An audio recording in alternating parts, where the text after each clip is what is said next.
તરફ વાત કરીએ તો સુરતમાં પોલીસ કસ્ટડીમાં દુષ્કર્મ કેસના આરોપીના મોતની ઘટના સામે આવી છે। વરાછા પોલીસ સ્ટેશનમાં લોકઅપમાં આરોપીએ પોતાના શર્ટથી ગળાફાંસો ખાઈ આપઘાત કર્યો હતો।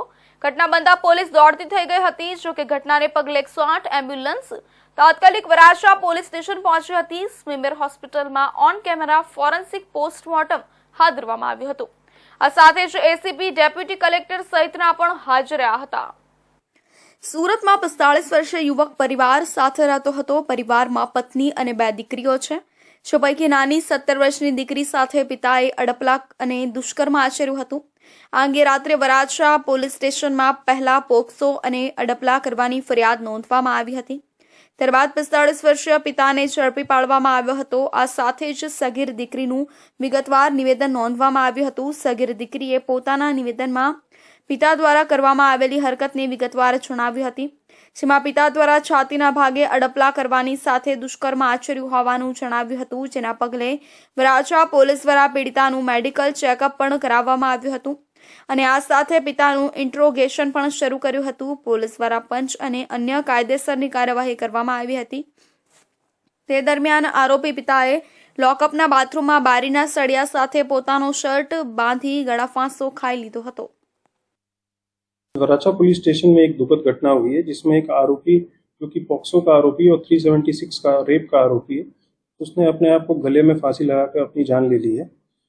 ये आरोपी वराछा का रहने वाला है और इसके ऊपर अपनी बेटी के साथ 376 यानी रेप और पॉक्सो के जो सेक्सुअल ऑफेंस है उसका ये आरोपी है।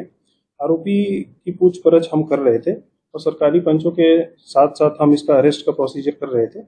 उसी दौरान इसने ये बाथरूम में गए और बाथरूम में अपनी शर्ट के साथ जाली में लगाकर अपने आप की जान ले ली और इस पे बॉडी को हमने पोस्टमार्टम के लिए भेजा हुआ है और इस पे इंक्वेस्ट जो प्रॉपर प्रोसीजर होगा उसके तरीके से होगा। हम इस पे ऑनरेबल सुप्रीम कोर्ट गाइडलाइंस और एनएचआरसी की जो गाइडलाइंस है उस पर हम आगे कार्रवाई कर रहे हैं और आगे हम इसको जानकारी आपको देते रहेंगे।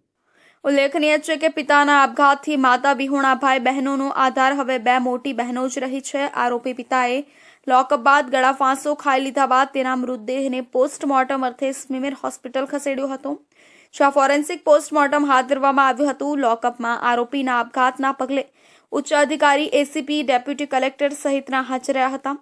આ સાથે જ ઓન કેમેરા ફોરેન્સિક પોસ્ટમોર્ટમ હાથ ધરવામાં આવ્યું હતું।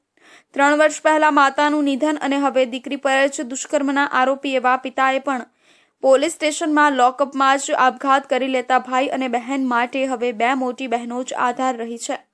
સ્મીમેર હોસ્પિટલમાં પોસ્ટમોર્ટમ બાદ પિતાનો મૃતદેહ સ્વીકારવા માટે મોટી દીકરી અને સમાજના લોકો હાજર રહ્યા હતા।